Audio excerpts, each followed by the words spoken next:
Jews are to blame if we lose. Muslims are dangerous. Haitians are not just eating your pets, but spreading AIDS. This kind of talk can get people killed. History has demonstrated that. But there's a reason that Trump and Vance and the GOP under their leadership keep leaning on these dangerous tactics. It's all they have. Since Trump's MAGA movement overtook the GOP, the party has fully embraced demagoguery, replacing substantive policy proposals with an us versus them narrative. But Trump's poll numbers continue to slip. And that's causing Republicans in their desperation to lean on the only other tool Donald Trump has shown an affinity for: rigging the game. Trump has still never admitted that he lost the 2020 election to Joe Biden. He continues to peddle his big lie about that election, even as he devises a new big lie that will be ready-made if he loses the election again this year, repeatedly casting doubt on the upcoming election and saying that he will only accept the results of the election if they are, quote, honest, and implying that if he loses, it will be because of fraud. And Trump is getting plenty of help at that this time around. Yesterday, Georgia's pro-Trump election board voted to require counties in the crucial battleground state to hand count all ballots, a move critics say is a recipe for a coup designed to disrupt the November election by delaying the reporting of the results. Democracy advocates and election officials alike warn that hand-counting ballots is going to take a long time and lead to errors. Even the Republican State Attorney General's office, which advises the board, deemed the decision unlawful. But this is what Republicans do when they lose control. They change the rules. They launch coups. They threaten more coups. They appoint election deniers to election boards. They disenfranchise Democratic voters. They ignore citizens' referenda, rejecting their extremism. Across America, Republicans are undermining the rule of law. They're rigging the system to seize power by force, much like their presidential nominee, a former reality TV star with a long history of shady business dealings, who's been convicted on 34 counts in multiple states where voters have rejected those tactics. But Republican lawmakers, they double down. Take Ohio, for example. After voters elected candidates to reform a far-right school board in 2023, the governor and the state house passed legislation stripping that board of almost all its powers. The thuggish takeover was in direct defiance of Ohio's Constitution, which put in place an independent state school board and Department of Education precisely to protect against political influence. On the issue of gerrymandering, in several states where voters and courts have rejected Republican efforts to gerrymander, the GOP has become even more extreme. In Utah, for example, the Republican legislature has been trying to amend the state constitution to overturn a recent voter referendum that declared gerrymandering illegal, as it should be. The proposed amendment wouldn't just affect gerrymandering. It would empower lawmakers to repeal all voter-led measures, eliminating what one judge called voters' fundamental constitutional right to reform their government, end quote. As my next guest, the lawyer, the writer, the former Ohio party chair, David Pepper, notes, quote, it's all about if you can't win an election because of your policies, then cheat. What we're seeing, if you look around the country, the closer you get to ending gerrymandering, the more extreme and lawless Republicans get. They don't quit. They abuse power worse, end quote. For more on this, I'm joined by David Pepper, former chairman of the Ohio Democratic Party, author of Pepperspectives, a series about Project 2025 on Substack, and the author of numerous books, including Saving Democracy, a user's manual for every American. David, welcome to the show. Thank you for being here again. You argue that the more Republicans face resistance on issues like gerrymandering, or the more extreme their tactics become. What have you seen firsthand in terms of how this is playing out? Well, if you see in Ohio, I mean, the closer they know where their power comes from, it comes from gerrymandered districts, other forms of lawlessness or rigging the system. The closer the voters get to throwing those things off, the more lawless they get, the harder they fight, the more misinformation they put out. You know, you mentioned the Utah example. We're seeing a similar thing in Ohio where they literally just manipulate. We have something in Ohio called Issue 1 on the ballot this November. We are one of the most gerrymandered states. Issue 1 would basically throw the politicians off the board that do the districting process, replace them by citizens, and would ban partisan gerrymandering once and for all. They're so desperate to keep their gerrymandered system, they recently approved ballot language that makes it look like the thing that's going to reform the process to end gerrymandering is actually going to lead to the gerrymandering.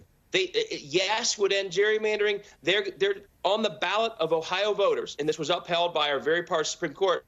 They are so lawless that they are making it look like the reform means you vote no as opposed to vote yes. So the closer you get to throwing away their sort of corrupted power, the more lawless and the more egregious the behavior gets. They know that if we ever get rid of things like gerrymandering, they will lose because, as you said, their views are very unpopular. And if you had to defend, abortion bans or attacks on public education or other things in fair districts, they know they would lose. So they cling to gerrymander and sort of rig every lever of power they can to keep hold on the power they have. Let's talk about it. Happened in Utah. It happens in Ohio, obviously. Earlier this week, the conservative Ohio Supreme Court voted for that confusing ballot language that tricks people into voting for, as you said, gerrymandering.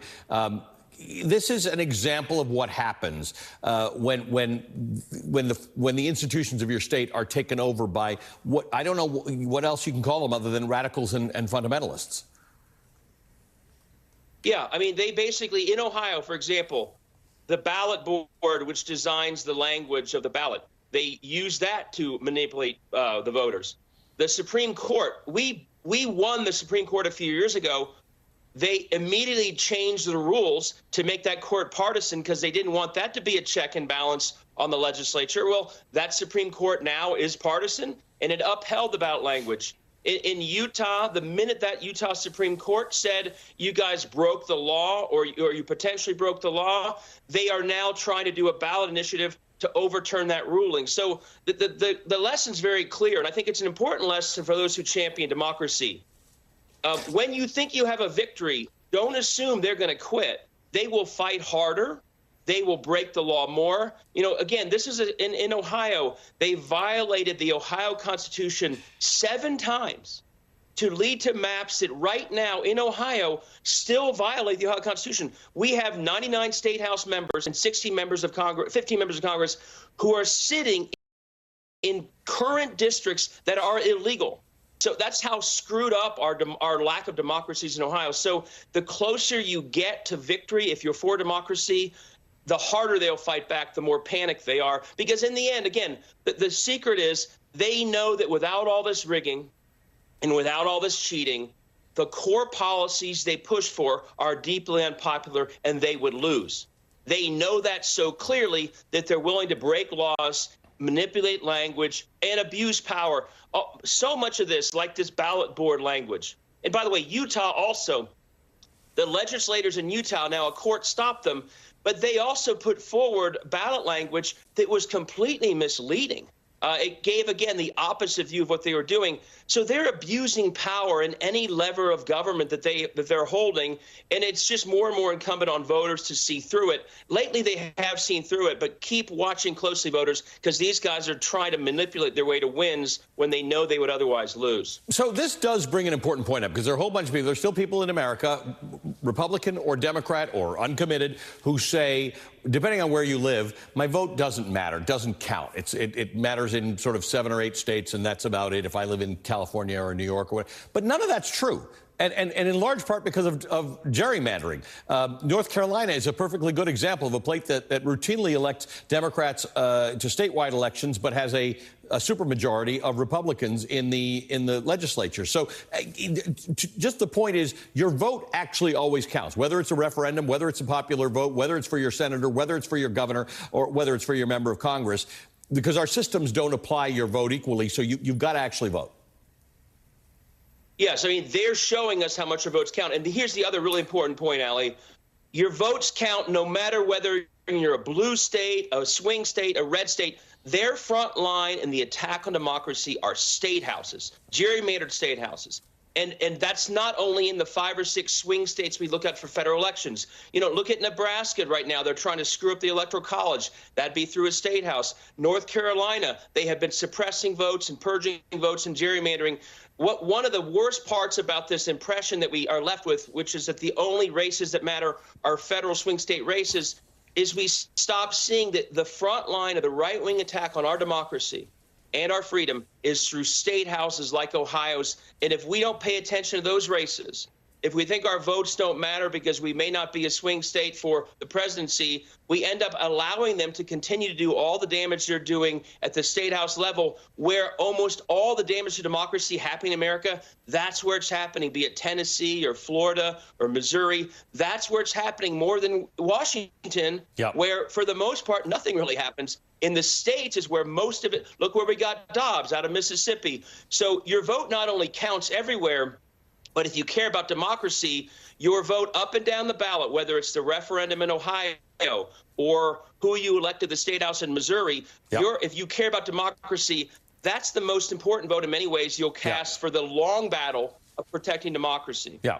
not just your vote counts, all of your votes actually count. David, thanks as always. David Pepper is a former chairman of the Ohio Democratic Party. He's the author of numerous books, including Saving Democracy, a user's manual for every American. Still ahead on VeVelshi, a new Louisiana law is going to make it more difficult for medical professionals to access and administer a life-saving drug. It's a drug that stops women from bleeding out after labor or during a miscarriage. It's yet another deadly consequence of draconian abortion bans across the country. And then today's meeting of the VeVelshi Band Book Club will answer the question, why is dystopian literature so important? I'll speak with Scott Westerfeld, author of the young adult cult classic, Uglies. You're watching VeVelshi on MSNBC.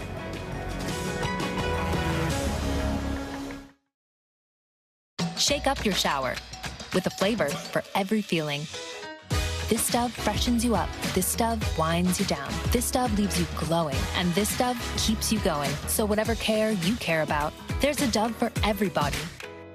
What Tractor Supply customers experience is personalized service made possible by T-Mobile for Business. With T-Mobile's reliable 5G business internet, employees get the information they need instantly. This is how business goes further with T-Mobile for Business.